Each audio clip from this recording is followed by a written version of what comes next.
2017, the Bahamian electorate placed their trust in the Free National Movement, assured that this would be the people's time.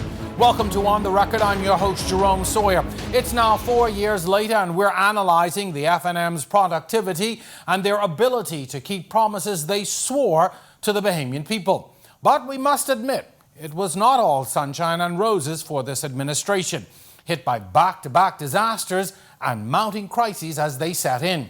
And with a whopping 4 cabinet resignations in one term, the resignation of the Speaker of the House from the majority government and countless other resignations from the party itself, the FNM has had a pretty rough time. Tonight on The Record, we discuss rounding the bend, the FNM's 4 years in office with one of the highest-ranking cabinet members, the Deputy Prime Minister himself. Stay put. Our conversation begins on the other side of this break.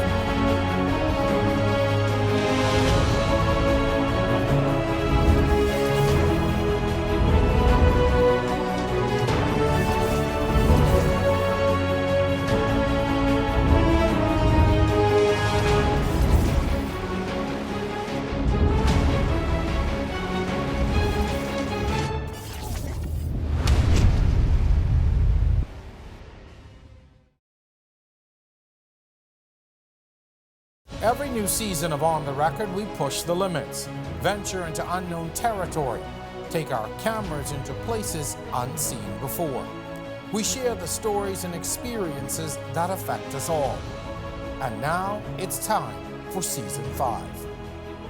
On the Record, Thursdays at 8 p.m. on RTV, cable channel 212, and streaming live on Facebook.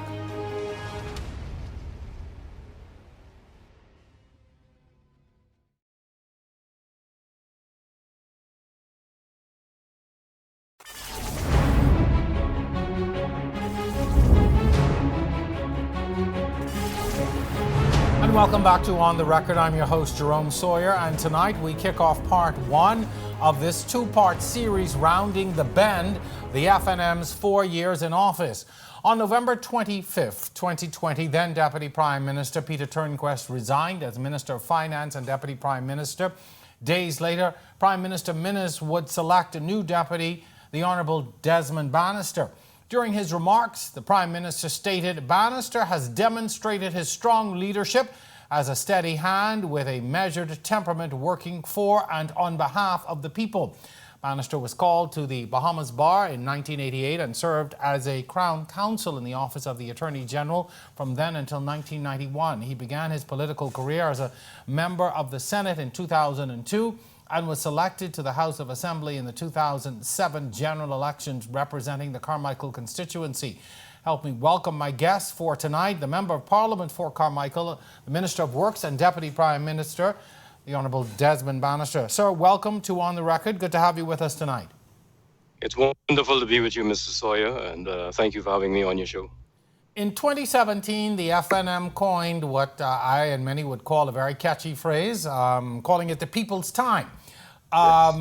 Let's start out by examining whether that slogan has been fulfilled. Is it indeed the people's time, as the FNM would have touted in that election and beyond?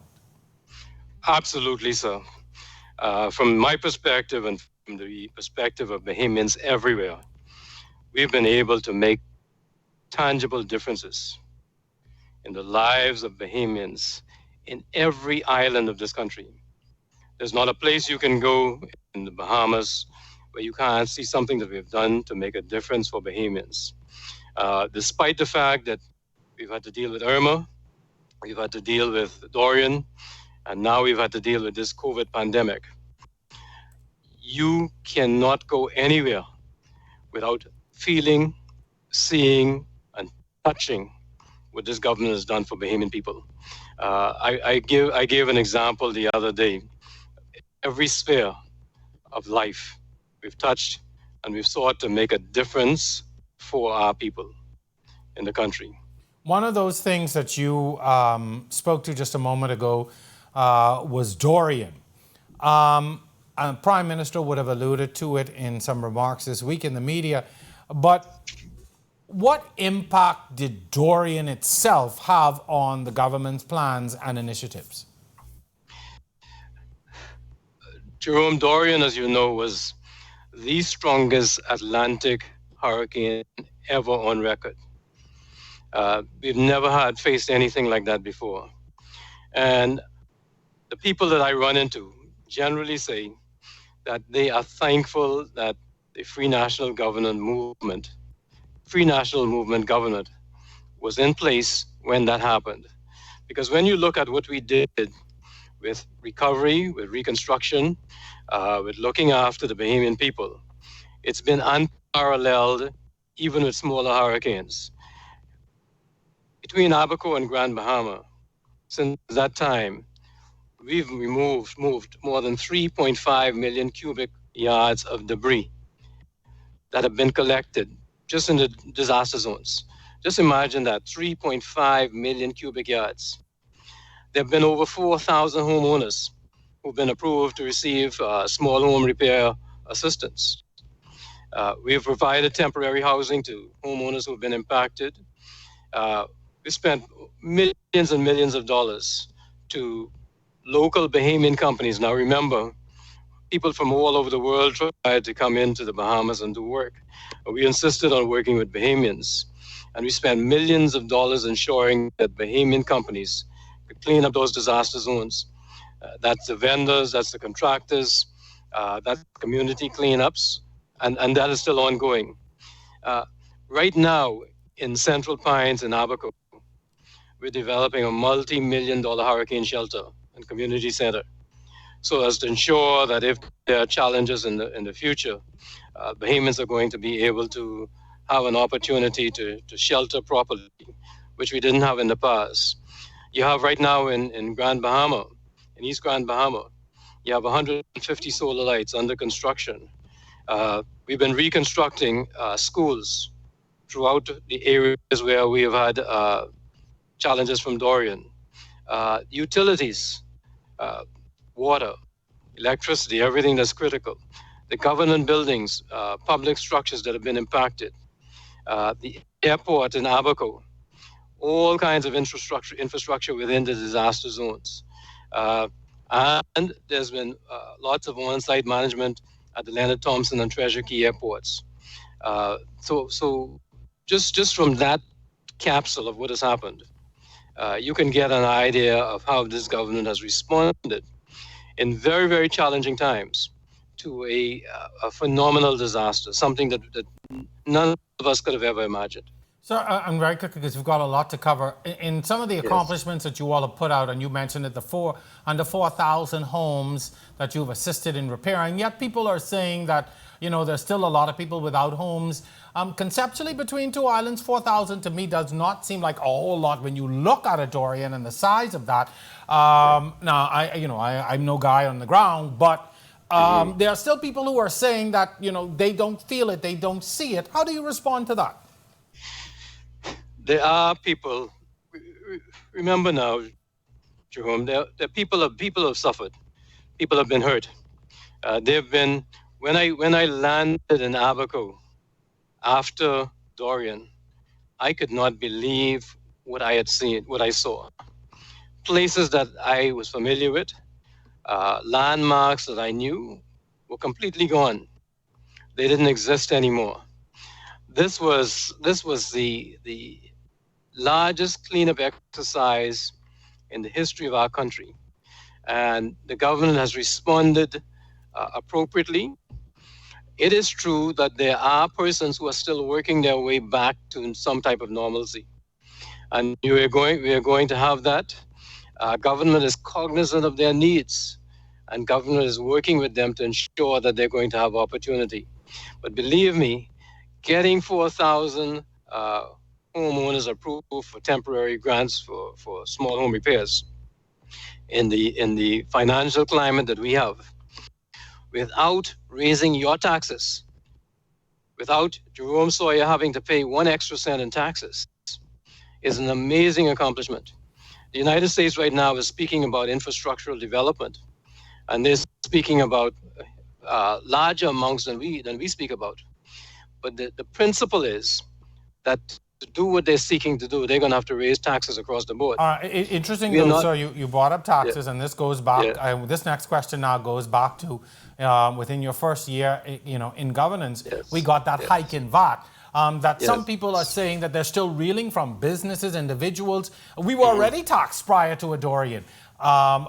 We got hit with an unexpected raise in VAT. So I'm going to say to you, well, we were already being taxed before Dorian. Well, we came in, now remember, when we came into power, when we were elected, we met a tax burden that the Bahamian people could not have expected, could not have known existed. There was tremendous waste.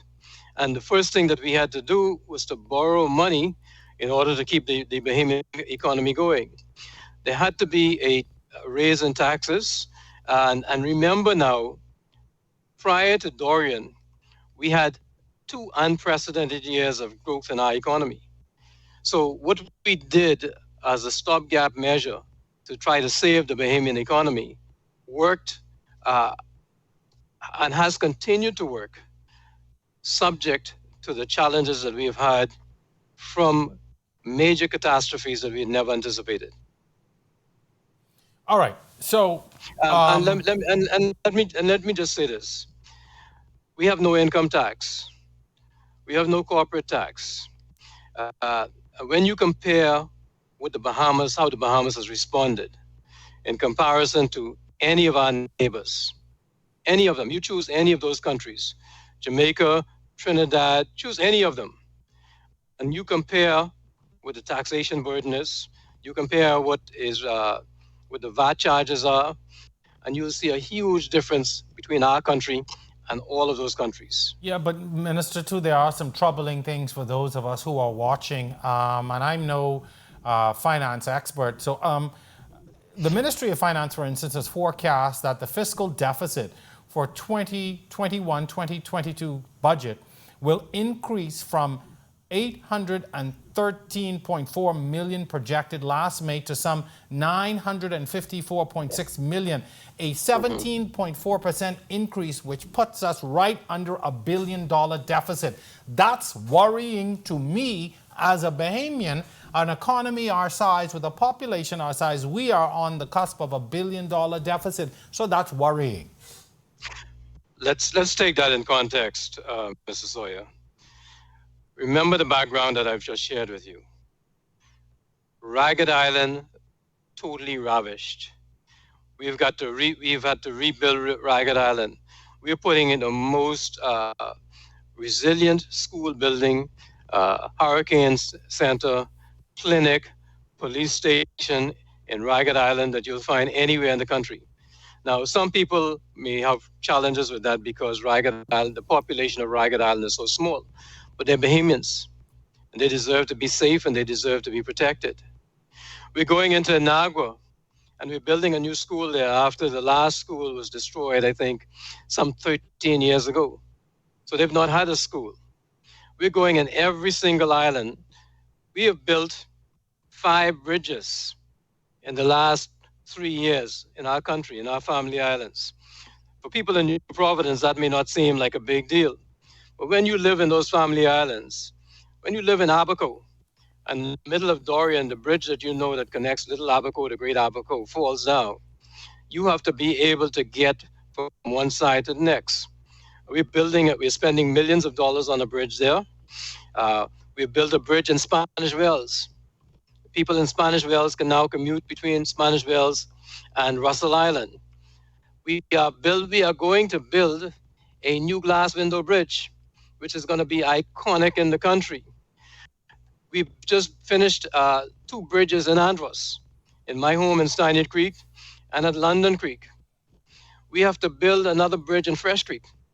This is infrastructure that sat there from the 1960s. Infrastructure that had become dangerous to the Bahamian people.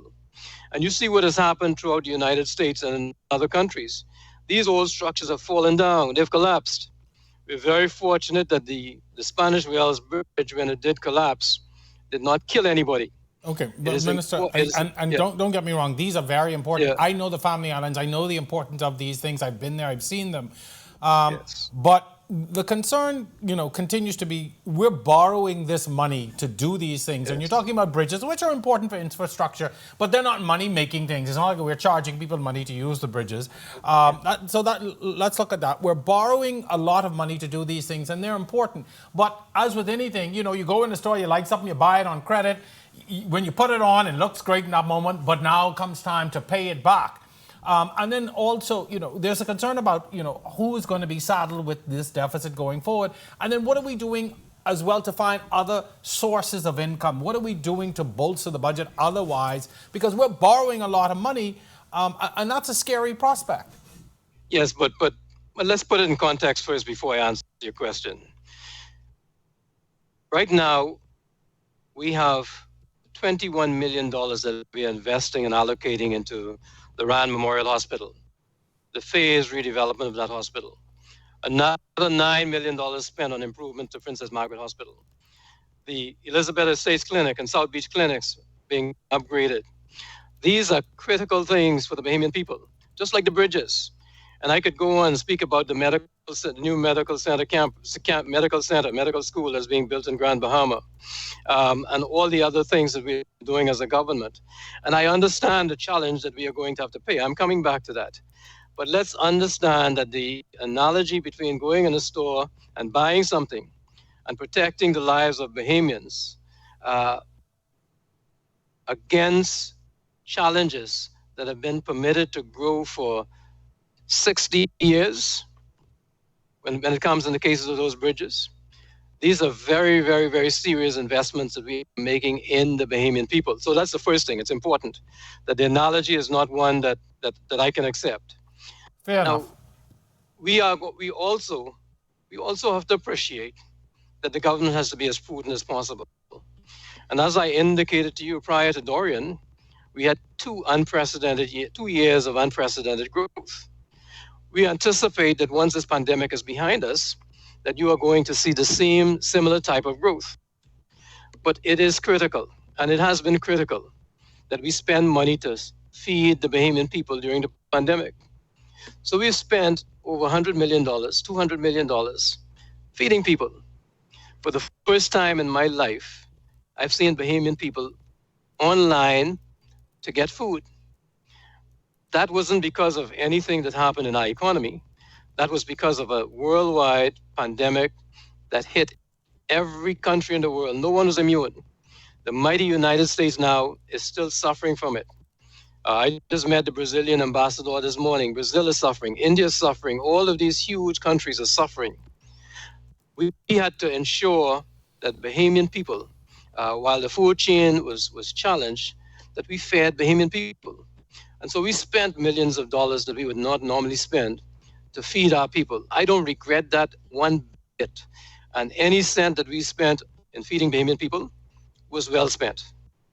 Sir, we're going to take a break. When we come back, I want to talk about the effects of COVID-19. We've talked in depth about Dorian and the economy and the effects. But when we come back, we're going to dig a little deeper into the effects of COVID-19, the response, etc. We've got lots more to stay with, to talk about. Don't go anywhere. When we come back, we're going to switch gears, as I said, and zoom in on the COVID-19 response and recovery for the F&M government. There's more on the record right after this.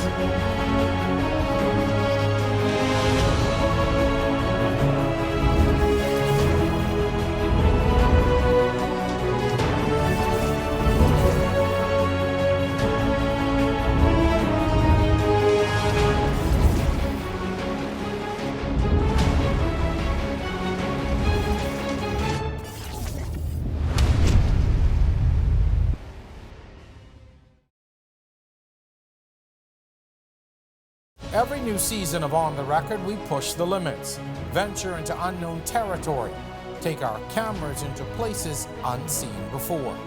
We share the stories and experiences that affect us all. And now it's time for Season 5. On the Record, Thursdays at 8 p.m. on RTV, cable channel 212, and streaming live on Facebook.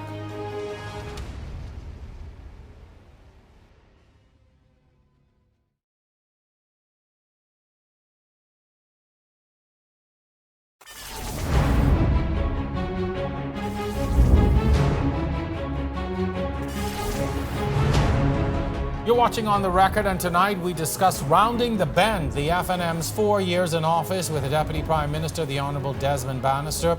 Throughout this government's tenure, they have been heavily criticised for the response to the COVID-19 pandemic, from their extension of the emergency powers COVID-19 pandemic to borrowing. The public opposition and smaller parties have wasted absolutely no time in weighing in and giving their points of view. I'm joined by the Member of Parliament for Carmichael, who serves simultaneously as the Minister of Works as well as the Deputy Prime Minister. He's the Honourable Desmond Banister. Sir, effectively, or how effectively do you believe your government handled this COVID-19 pandemic? Jerome, I'm glad that you asked that question. And you indicated that we've been heavily criticized by other political parties. But internationally, we've been complimented.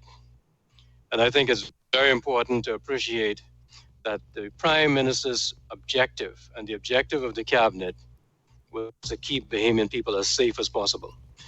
I was shown photographs yesterday of our colleagues in Trinidad, and we pray for them.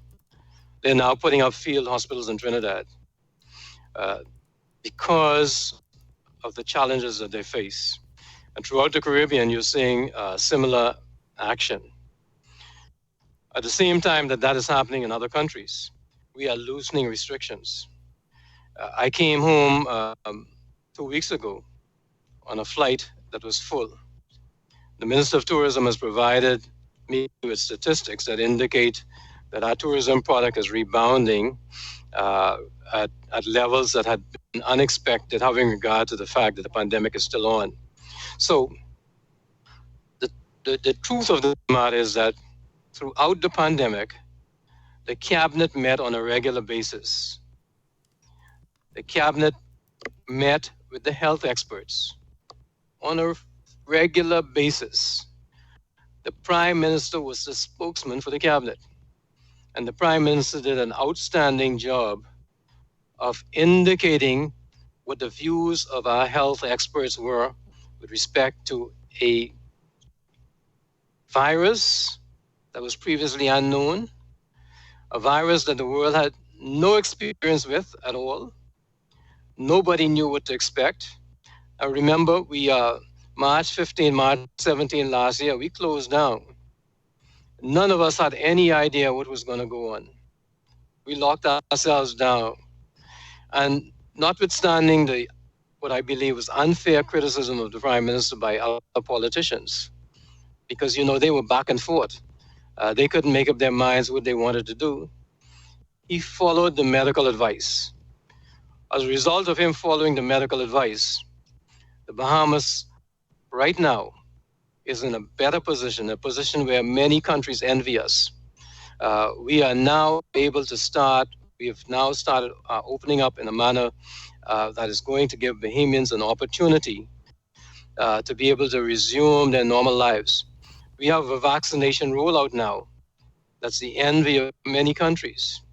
And so my Cabinet colleagues worked diligently. We worked very hard to be able to ensure that we took the medical advice. And yes, we did have some disagreements at times. We ironed those disagreements out. We did what we thought at the time was in the best interest of the Bahamian people. Yes, there have been some mistakes because nobody knew what was going to happen to the pandemic. Nobody knew. We'd never, ever had something like that impact us. But when you look at the results, when you look at us coming out of it, when you look at the hospitalization rates now in the Bahamas, we compare favorably with virtually any other country. Right now, the leader of the opposition spoke about us not going to the World Relays 3 weeks ago in Europe. The reality is the United States didn't go, Jamaica didn't go, other world powers didn't go because of the challenges of COVID in Europe. So interesting you brought that up now, because I want to... Sorry, go ahead. because this now transitions me into the politics of all of this. And I'm going to ask, are both sides playing politics with this COVID response? For instance, you've got the chairman of the PLP, Fred Mitchell, saying that the Prime Minister's bad decision-making increased COVID-19 cases and that the pandemic has been mismanaged by the government. And we're hearing a lot of this, and then, you know, we hear the responses from your side, from the government side. And a lot of times, too, you know, from where we sit, we think, well, that seems very political when we're talking about people's lives and health. Yes. You know, are we playing politics, and are both sides guilty of it? Mr. Sawyer, the government of the Bahamas took the tough steps early. We did what we had to do early. You and I would have sat at home at times and saw other countries open up. We would have sat at home and we would have watched other people have liberties that we did not have. And at that time, we may have envied them. We don't envy them anymore because we are able to go around in a manner that very few countries can go around in now. And so it is regrettable that an opposition that could not have a consistent position throughout the pandemic would criticize an approach that the government of the Bahamas took that was based on medical advice throughout, that improved our medical facilities at a rate that it had never been improved before, that made a difference in the health of Bahamians everywhere throughout this country. And remember now, there are very few countries that have the challenges that we have with so many islands. Just being able to transport medical personnel, medicine, between one island to another at a time when in the United States or elsewhere they could put it on a truck and send it. But when we had to find the means to fly them throughout our islands. Yet, sir, I believe the Bahamian people appreciate the approach that we took to save their lives. Yes, sir. You sometimes are still accused of being tone deaf to the Bahamian people. And while you roll out all of these accomplishments and things that have happened and life saves, etc., and things that have been done within the healthcare system, you're still accused a lot of being tone deaf to the Bahamian people. So where's the disparity? What's happened? Yeah. I think that is unfair because when you look at the source of the accusations, there are persons who have personal interests and that they are putting forward, accusing us of being tone deaf. The accusations that you mentioned have come from persons, in the main part, who are involved in political life, who are in the opposition, who are seeking to take over the government of the country, but who have not been able to consistently put a position with respect to the health of the Bahamian people. So to mention those individuals, I think is another sad. And I know your job, and I know you're outstanding at what you do. So I'm not criticizing you in any way, but it's not an accurate. It is not a good analogy. So you don't think, okay, and fair enough. You say they come from those who have political aspirations, but in your experience, you don't get that from the Bahamian people. You don't get that feedback from ordinary people that, hey, the government isn't listening, or this is not working for us. You don't get that in your own experience, sir? Jerome, I walk the streets of Carmichael every Saturday, and the Bahamian people, the majority of those people that I run into, that I meet, are very thankful that the government took the position it took. They're thankful that we have the vaccine now. My major concern that I hear, the myths that are being put out about vaccination. But by and large, the Bahamian people that I run into, and I meet hundreds of them every Saturday, they're very thankful that we took the position we took as a government to protect them. One thing I've got to ask you as well is that, sometimes I see the responses on social media. People feel sometimes as if the measures put in place are not for everyone, or they're not carried out across the board. One group may get a special consideration, or another group may get a harsher penalty. And again, these are things that I see people saying in the public space who are not necessarily political, or I don't think they are. I don't know of any, but people there's a perception as if the rules are different depending on what side of the fence you're on, whether you live a certain place, you look a certain way, you have this kind of money, you don't. And again, these are just things that I see within the social media space that people talk about. Yeah, but we know that that's not true. And those of us who know better have to say it better. We have to say the truth. The reality is the rules were put in place for everybody, every single person. There were times when we had lockdowns, when I had to get out. I would call the number, 511 number. I would ask for permission to get out. And generally, when that happened, it was because I had to go to a cabinet meeting, or I had to go to some official, attend to some official duty in relation to the ministry. There may have been flooding in an area. There may have been other challenges that impacted my portfolio. But all of us as ministers followed the rule of law. We sought to obey the law, and we sought to get whatever permissions were required of us. We were not exempted.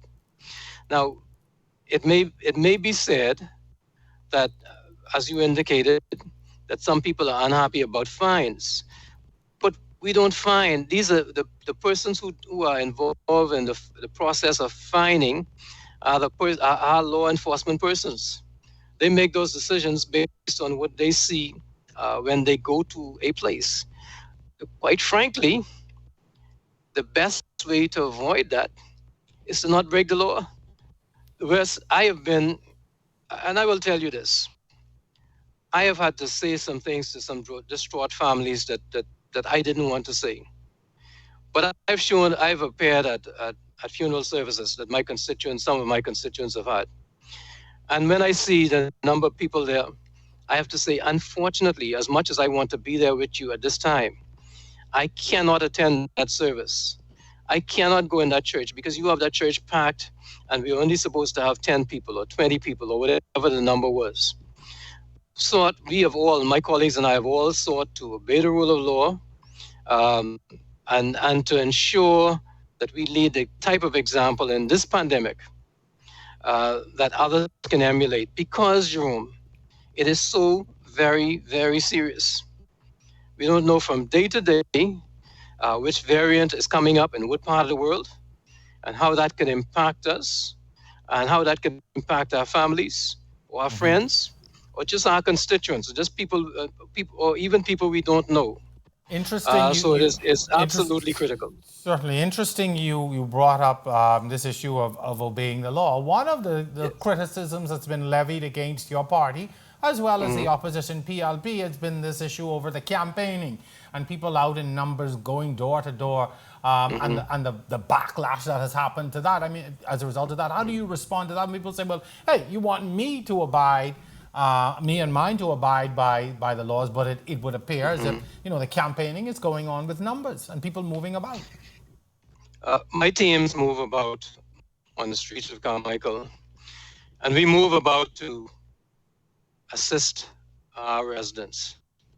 And so what I do on Saturdays is provide some measure of relief to persons in Carmichael. The reason I go door to door is to ensure that I'm putting something in the hands of persons who in these times really need it. We try to make a difference in their lives. While we're doing that, we observe the protocols. I don't want anybody who's walking with me to get sick. And so we distance ourselves, we utilize our masks, we ensure that we don't come too close in contact with others. Now, I can tell you that in my case, it is somewhat different because there are persons that I do touch, there are persons that I do hug. And persons, Bahamians having come through what we've come through, sometimes they need a hug. I take that risk with my health. I've had COVID, and I've been blessed that I didn't have any symptoms. I've had my first dose of the vaccination. God willing, tomorrow morning at 10 o'clock, I'll get my second dose of the vaccination. So I know the risk I'm taking, but I also know that the risk is less for me. I know that sometimes when I meet a mother who tells me that she was locked in for months, that she had challenges emotionally or otherwise. Sometimes, yes, sometimes I do hug them. But we seek to obey the law, we seek to follow the rules, we seek to do what has to be done to ensure that we keep our community and our environment safe. Deputy Prime Minister, we're going to take our second break in the show. We're inviting the audience to stay with us. When we come back, we're going to look at some of the other accomplishments of the Free National Movement, this time in office, and find out what the future is looking like for the party. Stay with us. We're back right after this.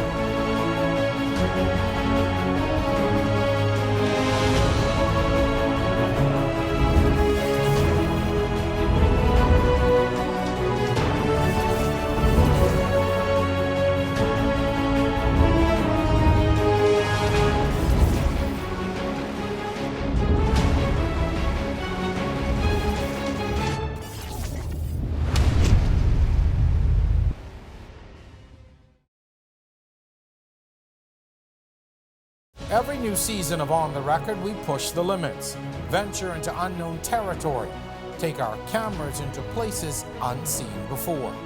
We share the stories and experiences that affect us all. And now it's time for Season 5.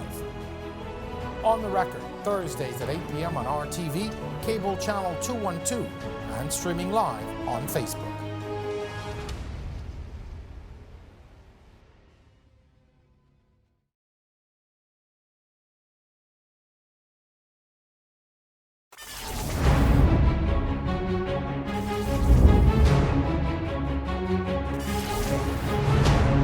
And welcome back to On the Record. Our discussion tonight, rounding the bend, a look at the FNM's progress 4 years after their election win in 2017. I'm your host, Jerome Sawyer. Thanks for staying with us.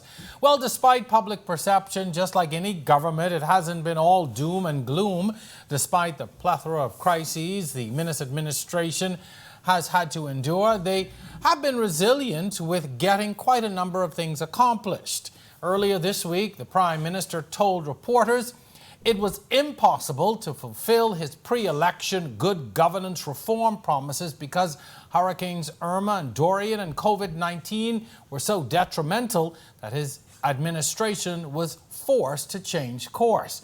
Here to expand on some of those accomplishments and give a general overview of how he believes his party has done is the Deputy Prime Minister, the Honourable Desmond Banister. Sir, in the past few days, there's been a lot of discussion, and we've heard a lot of talk about some of the accomplishments that the party has achieved. And as a matter of fact, I think there's even a list that you all have put out of accomplishments 4 years in office, some of which I'm using for my notes here today. But something I want to go back to, which unsettled me as a Bahamian, and I have to say this, and I want you to sort of tell us where we are with all of this and what that must have done. But during the height of the pandemic, there were disagreements and protests with even doctors and nurses, very unsettling about things like back pay and tenure not continuing, things of that nature. As a Bahamian, at the height of a pandemic, that was unsettling for me because our healthcare workers seemed compromised in some way. Jerome, we respect our healthcare workers, and you know the Prime Minister's a doctor. There were some administrative challenges that we faced. We have sought as much as possible, as best as possible, to work those out because it is critical that we ensure that those who take care of us are taken care of. And so I would not condone any type of conduct that is not in the best interest of our medical professionals. And I understand fully what the point you're seeking to make. We're doing our best to ensure that we work with the professionals. The elephant in the room, so at the height of the pandemic as well, we lost both a Minister of Health and the Minister of Finance, Deputy Prime Minister, which would be one of the reasons you transitioned into this job. Sitting around the cabinet table, what was that like to have lost colleagues who were so pivotal and integral at a time like this, and the Deputy Prime Minister even being the Minister of Finance? You know, people make decisions for different reasons. and you respect their decisions. And so, Dr. Sands, I look as a colleague. I respect the decisions that he's made in his life. I respect the decisions that Mr. Turnquest has made. I respect the decisions that Mr. Simmons has made. I'm still in touch with all of them. We communicate with each other, and we all have the best interests of the Bahamas at heart. But when you're in public life, you make decisions. Sometimes those decisions may come across in a particular way, but I believe that all of us seek to make the decisions that are in the best interest of the country and in the best interest of our family. And it's important for me to say it that way, because a lot of times people misunderstand when these decisions are taken, the gravity that they may have in relation to a particular individual. Well, thank you. Fair enough answer, sir. Before we move forward, I wouldn't be doing my job if I didn't ask you this question. Will we see the lifting of the emergency orders at the end of the month? There's been a lot of back and forth. People are anxious to see what will be the next step. I know the Prime Minister said that you all are in discussions. Can you give us some insight on where those discussions are headed? Are we going to see some relief? Well, it depends on how you look at relief. But first thing I'm going to say is that I'm not at liberty I'm not at liberty to discuss cabinet communications. It is very important to us that the Bahamian people are safe. I'm going to say that first of all. Absolutely critical. Absolutely critical that we do not go back. One of the challenges that we've had, and you've seen them, are these mass gatherings. It's very presumptuous for persons to do that. There are persons in our community who hold positions of responsibility, who've been involved in those types of gatherings. And we hope that that they will discontinue that type of conduct. At the end of the day, Cabinet is going to look at the figures that we have before us. Cabinet will look at the worldwide situation, and Cabinet will also call in the medical professionals. We will get their advice, and then we are going to seek to act based on what they say in the best interest of preserving the health of our citizens. Okay, and we will await that decision. Just this week, you told reporters that Bahamians must decide if they want to live in a country like the Bahamas or a country like Haiti, where there is garbage shanty towns all over the place. Provide us a context for that comment. And I have to admit that it caused me to sit up and really take note. But what was the context of that, and why you thought it necessary to make that? Let me share this with you. Yesterday, I read a letter from a Bahamian who sent to me. He had spent a lot of money to buy some property out in the west of New Providence. And he wasn't able to do anything with it because of the pandemic. Then he went out to see his property, and there were squatters on there with 19 shanty houses built on his property. This is in the period of about a year? That's the type of letter that I get from Bahamians on a fairly regular basis. What we have to do, if we have persons in our community, it's important for those persons to integrate into the community and be part of the community. In Abaco, which was the focus of what I was speaking about, I was shocked after the government of the Bahamas spent the taxpayers' money to clear out the health concerns of the mud, the pea, and the other areas that were surrounding that were really, really, really serious health concerns. And I don't know if you went in those communities like I did. I knew them, yes, sir. I visited them on numerous occasions.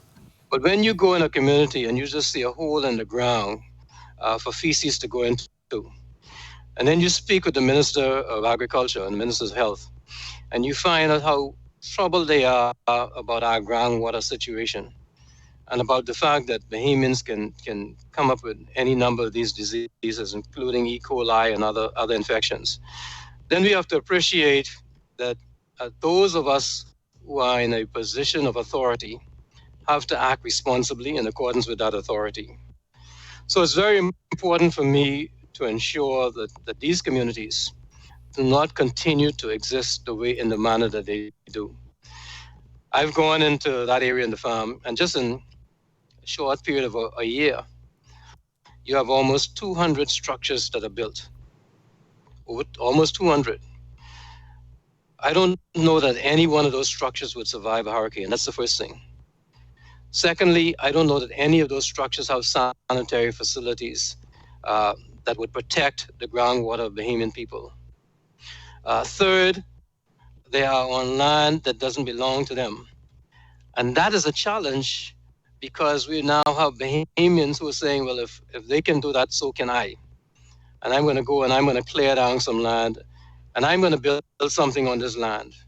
So we could, unless the government takes the steps that we need to take, we could have a situation of anomie coming up in our country where Jerome Sawyer purchases a nice piece of property and waits for a few years as he accumulates the money to build his dream house. And then comes back and finds out that he can't build on his own property. And then someone tells them, well, it's too bad, but you really should leave those people on that property and let them continue to live as they live, notwithstanding the fact that you're paying the bank your loan for the initial purchase of the property in the first place. That's happening all over the country right now. It's been happening for decades in the Bahamas. We have turned a blind eye on it for so long that many people have come to accept it as normal. It is not normal. It is unhealthy for the people who live there.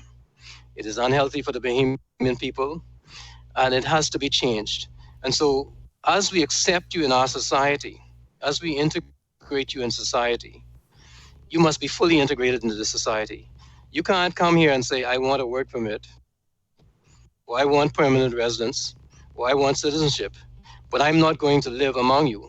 I'm going to find my own little place out here that interferes with the rights of someone else. And I'm going to live there, and I'm not going to abide by any of the sanitation laws. I'm not going to get electricity like the rest of you. I think I've made the point. Yes. So what then is the answer? Because, and don't get me wrong, I don't agree with squatting on people's land, and I feel that pain. I can well imagine you're paying the bank for something that you can't even utilize because somebody else is living on it, and it's illegal and it's wrong, you're right. But what is the answer? What do we do? People are here, you push down their houses, then what? What becomes of them? Now remember, Jerome, that there are 30 structures at this area that we're not pushing down. Those are the ones that were protected by court order that have been there for some time. The ones that we are going to remove are ones that have been put there virtually in the last year. These persons had places to be before they went out there and put those structures up. And we expect that they are going to have a place to be when the structures are gone. But they have to be decent places. They have to be places that do not interfere. We lawyers use this example of you going in a crowded building and shouting fire and the damage that can cause. So take the same example and multiply it by hundreds and understand the damage that's being caused to the water table in Abaco. Imagine the challenges the other health challenges that are being caused. And imagine what is going to happen if we don't take any action. If we have over 100 houses there, almost 200 houses there, within the period of about 18 months. Imagine how that is going to multiply over the next 18 months. And soon we're going to just have thousands and thousands out there. So we have to be able to, first of all, remove the houses. And secondly, we have to hold people responsible. There is a level of responsibility if you want to be in the Bahamas. If you want to be on a work permit, the person who holds that work permit ought to ensure that the person who is working for him has some decent place to live. You can't come and take care of my palatial mansion, my house and my children and everything else, and then let the person live in some disgusting circumstances. By the same token, if you want to be a citizen of the Bahamas or a permanent resident, then there's certain aspects of civics that you ought to abide by, and certain mores that you ought to follow. And that's all we're saying. These are important things for us, for a society that wants to be an organized society. So, as we are running out of time, I do want to hit on some other issues that we've not been able to discuss thus far. Your party came to government on a platform of anti-corruption and transparency. Do you feel, honestly, that your government has been as transparent as you could and should have been in this period of time? And I want to draw reference to things like the Oban deal and what would have happened after that, and you know, the fact that there are still even unanswered questions about that, and a few other things. But do you feel that you have been the transparent and open government that you said you would be when you campaigned to the Bahamian people in 2017? Yes, we have. You know, you were the second person to mention Oban to me, but the reality is that there's nothing happening there now. The government signed an agreement under certain circumstances. The Bahamian people brought their concerns to us. As a result of them bringing their concerns to their government, there is no development going on there now. I think that's an example of how governance should work. So we have been amazingly transparent in ensuring that the things that we do, the actions that we take, are able to be viewed by the Bahamian people and critiqued. Now, the one thing that I remember growing up in the Bahamas, when you couldn't critique the government, the wonderful thing now is that you can critique us. The wonderful thing now is that Bahamian people are free to be able to say whatever they want about this government. And they know that they're going to have a government that listens. I think that's a wonderful step in the progression of governance in the country. Do you think you have been good? Have you done a good enough job in communicating that? I mean, you know, Oban was so long ago that sometimes you have to try and remember when it happened, and nothing was said. We didn't hear anything. And there's so many other things that are out there, and whether they've been dealt with or not, we don't know, because that's not always communicated back to the public, even through the media. We try our best to communicate to the public, but one of the challenges now is that we live in a world of sound bites. Even when I give a speech, sometimes I'm shocked at how it gets out, because I may get 10 seconds. I may speak for an hour. I may communicate 20 different ideas. When I see it, I may see one soundbite of half of one of those ideas that gets out there to the public. And so the gist of the communication, the points that I've made, are not necessarily out there for the public to see. So we live in a world now where attention spans are short. If I turn on to a show that should be an hour on TV, I may watch it for that hour, but I can tell you that my children it is unlikely that they will watch 10 minutes of that. So the world has changed. People speak of it as a microwave way of communicating. Everything has to be communicated in short sound bites, as you know from your professionalism and what you do. Mm-hmm. And so that is I believe that is one of the challenges that we come across on a regular basis. All right, sir. Our final question: if you could sort of encapsulate for us some of the biggest lessons that you and this administration have learned in the 4 years, and any major regrets you have at this point, things that you could have done or should have done better? Well, let me answer that question this way. The lessons I think we've learned is that when you do the right thing, the Bahamian people appreciate it. Let me give you an example. You go home today and look at your power bill. I guarantee you it is the lowest it's ever been since you were an adult, since you were paying for electricity. The Bahamian people every day tell me that they appreciate how low their power bills are, because we've made a difference. We've gone in the market, we've hedged against the fuel price. So when fuel now is at $70, we're buying it at almost half that price. And the Bahamian people are seeing the benefit of it. We've learned a lesson that in the summertime, the Bahamian people can have reliable power. So last year, even though we were home in record numbers, last summer, we did not have one incident of load shedding. That's the lesson that we've learned. Well, we did have some That outages. we as Now, they may not have Bahamians, been load shedding, but we had some outages, eh? yeah, we've had any number of outages, and I'll tell you how most of them were caused. Persons driving along the street in a careless manner, taking out light poles, has been one of the major challenges that we've had. Where we've had many outages as a result of that. That has been a huge challenge, but there has been not one incident of load shedding. So we have learned that Bahamians are able to power our country in a manner that they've not powered in 2 decades, almost 3 decades, and the Bahamian people will be happy about it. I'll tell you another lesson we've learned. We've learned that we can manage landfills. We have a landfill now that Bahamian people can be proud of. For many years, you know what the landfill was like. But now we know that we are able to manage a landfill, have a sanitary landfill, and have it work appropriately and properly. And I could go on and on with these types of lessons that we've learned. They're wonderful lessons. We've learned that we can protect our environment. So we've gone to Parliament with a whole environment, the environmental legislation that we have. And now we're not getting plastic bags in the, just millions and millions of plastic bags in the supermarket that end up in our waters, that end up discouraging people from coming to the Bahamas, that end up in our fish that we eat. We've learned lessons such as that. So I'm grateful that we have learned these wonderful lessons. We've learned that we can develop, Minister, I know in conjunction with nature.